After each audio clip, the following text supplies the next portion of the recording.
ayuda farmacológica como el betanicol, ocurre sobre distensión crónica con vejiga hiporrefléxica, el paciente se presenta como un cuadro de prostatismo hasta la retención urinaria. Por eso es que alguna vez ustedes se darán cuenta cuando entran estos pacientes a la consulta, estos pacientes que están diabéticos bien descompensados, que tienen un olorcito a orina. ¿Y por qué es ese olorcito a orina? Porque tienen retención y muchos entonces tienen como una incontinencia por rebosamiento. Pero no es por problema de obstrucción de la cámara de salida, aunque también lo podrían tener, porque tú puedes ser diabético y también tener próstata agrandada. Pero acá se debe más que todo es a un problema de la contractibilidad, de la parte sensitiva, que el paciente, al no sentir que tiene la vejiga llena, él sigue almacenando y puede llegarle hasta 1 litro, hasta 2 litros incluso, y él tranquilo, feliz de la vida, él no le duele. ¿Pero por qué no le duele?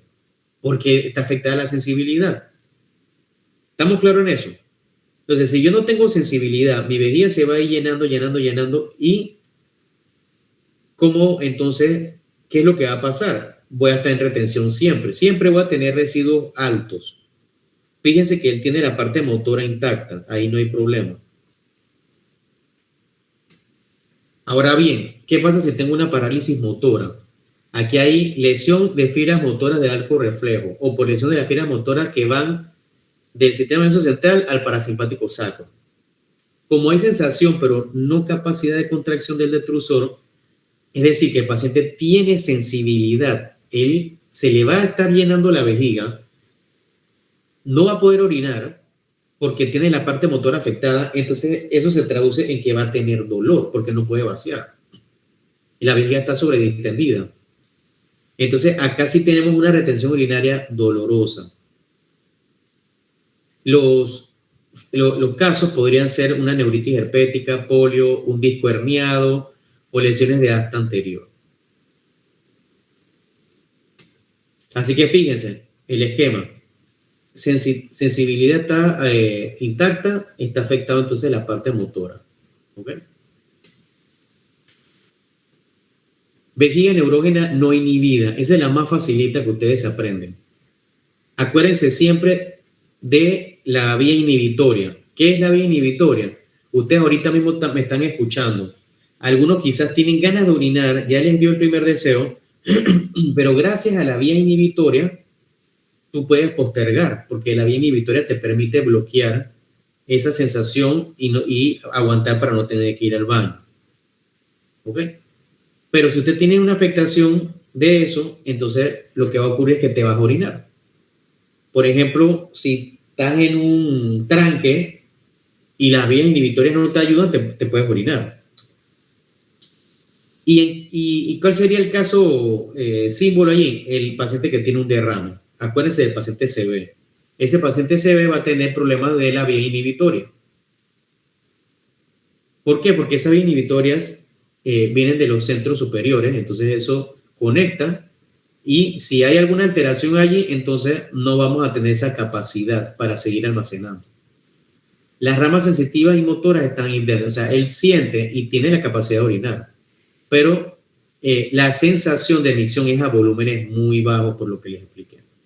El paciente no puede inhibir el deseo miccional.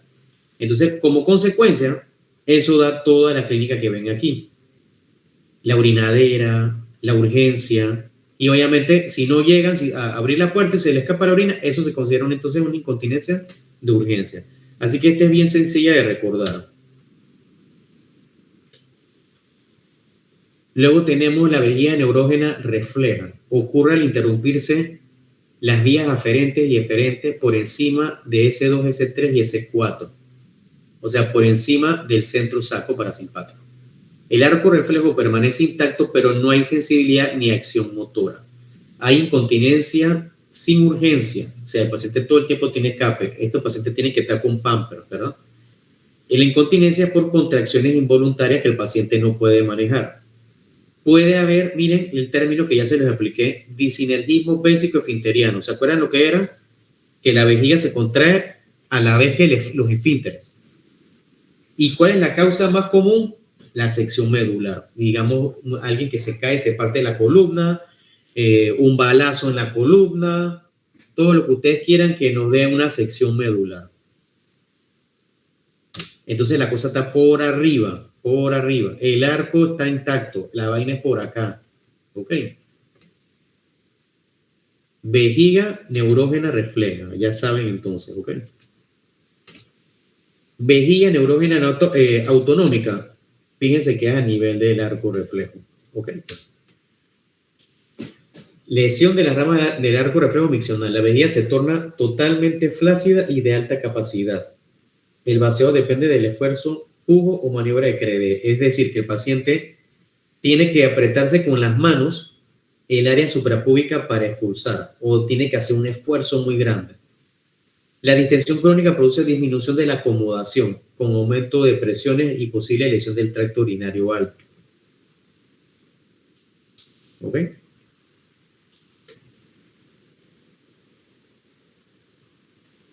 Por eso que ustedes ven esta vejiga, ¿verdad? Que es de mucha capacidad y esta vejiga que es de como en arbolito de Navidad. ¿Ok?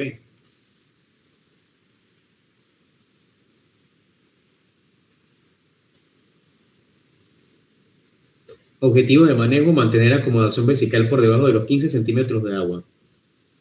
Y las presiones miccionales al momento de orinar que sean menores a 40 centímetros de agua. Muchos de estos pacientes, acuérdense que la vía nerviosa es como la última frontera. Muy difícil. Todavía la ciencia está verde en ese aspecto.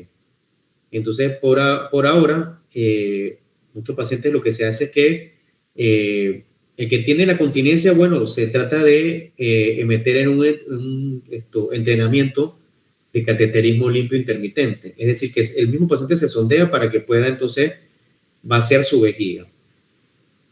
Y eso se debe a que ese tipo de pacientes pues tienen altos residuos que pueden afectar la vía urinaria superior.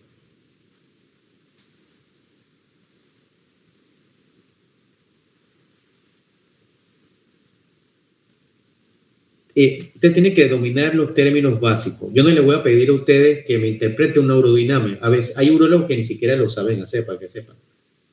Entonces, pero sí tienen que saber qué es una urodinamia o qué son los estudios urodinámicos.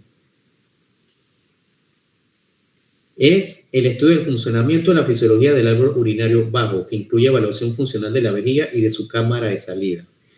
Es decir, la urodinamia me está evaluando ¿qué cosa? Vía urinaria baja, me está evaluando vejiga, la vejiga y la uretra. No estamos evaluando riñón, estamos evaluando cómo funciona la vejiga, si la vejiga vacía bien, si no hay obstrucción de la cámara de salida, o sea, si el paciente tiene crecimiento prostático, ver que el paciente esté vaciando bien su vejiga y que lo haga a un buen flujo.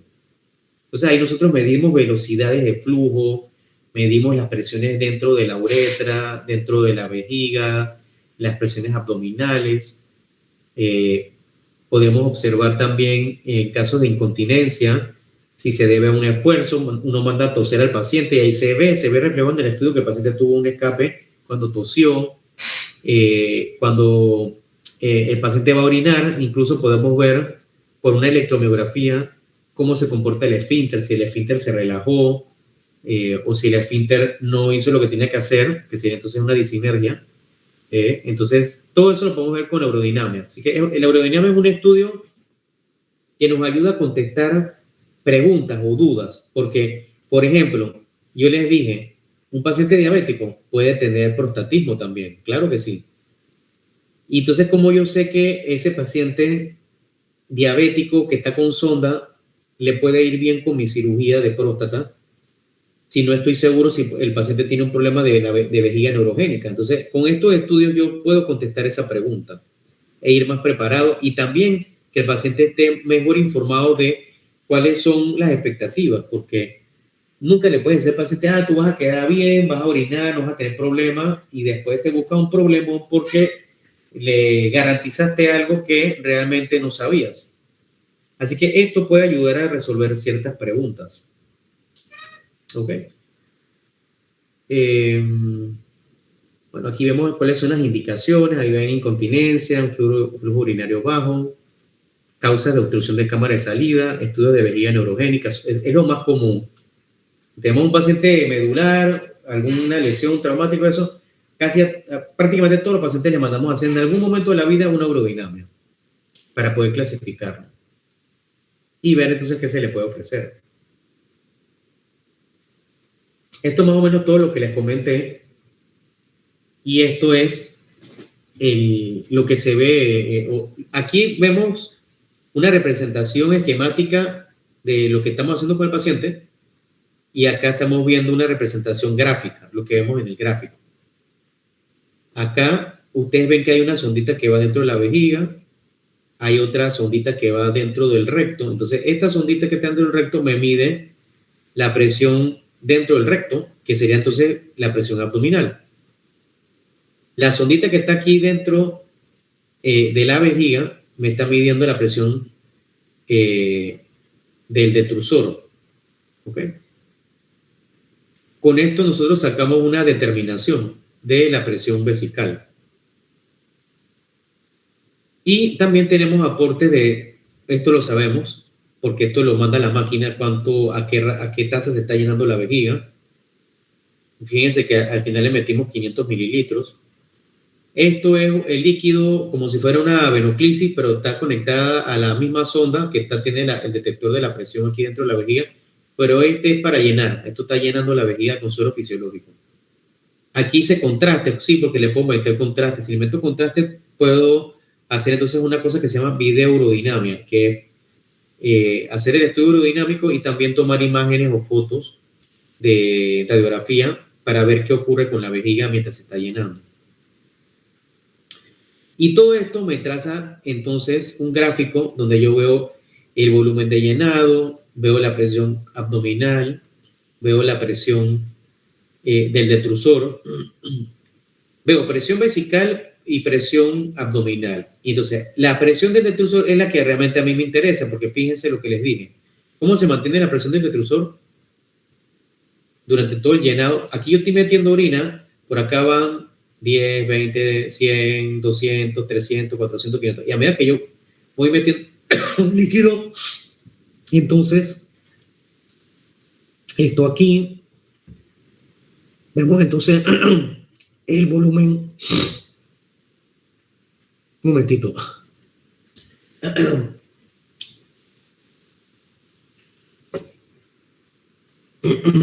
Ok, entonces aquí vemos que la presión del detrusor se mantiene estable. Y en este punto, ustedes ven el flujo. En ese momento, yo le di chance al paciente para que urinara. Y por eso, entonces, ustedes ven que aquí hay un aumento de la presión del detrusor. Entonces, ve que coincide el aumento de la presión del detrusor porque se contrae el detrusor. La electromiografía me detecta la actividad eléctrica en el esfínter. Fíjense que todo el tiempo que dijimos, cuando estamos almacenando, el esfínter está activo, está encendido. Cuando voy a orinar, ¿qué pasa con el esfínter? Se relaja, entonces se apaga. Al relajarse, entonces comienza uno a orinar. Y ahí, entonces, eso me detecta el flujo. Fíjense que el flujo va en mililitros por segundo.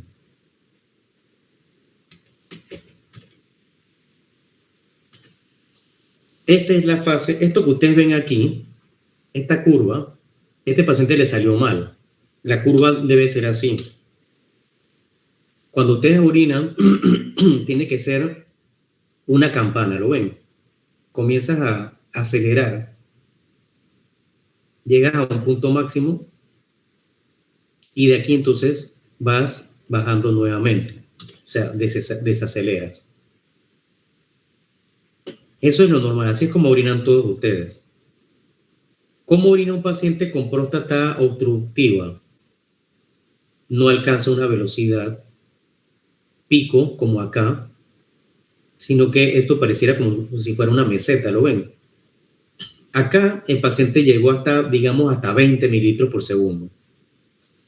Aquí el comenzó 10, 5, 10, 15, 20, 25 mililitros por segundo. Acá él llegó a 1, 2, 3, 4, 5, 4, 3, 4, 5, 4, 5 y se fue.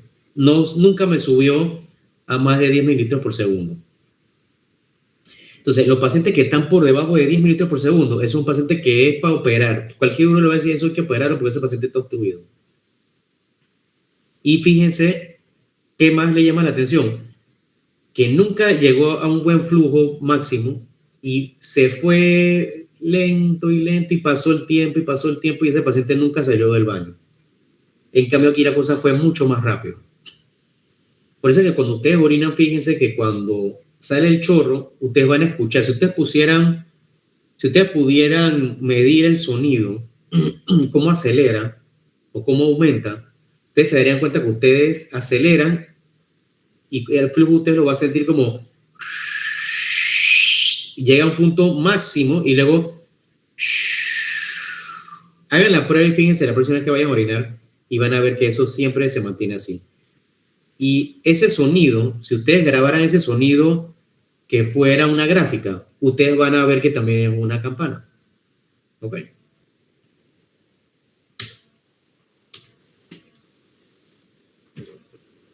Okay. Bueno, que hay algunas otras cosas que realmente ya esto del leak point pressure y esas cosas, eso ya es muy especializado, no se lo voy a preguntar en el examen, ni siquiera le voy a preguntar todo este poco de interpretaciones, pero es para que tengan una idea, ¿no?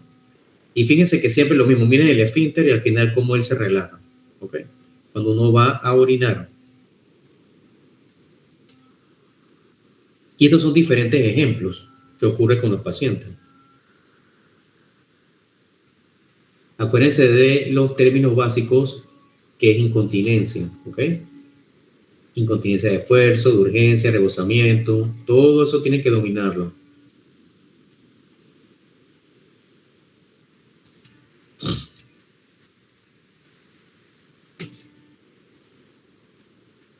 Vamos a...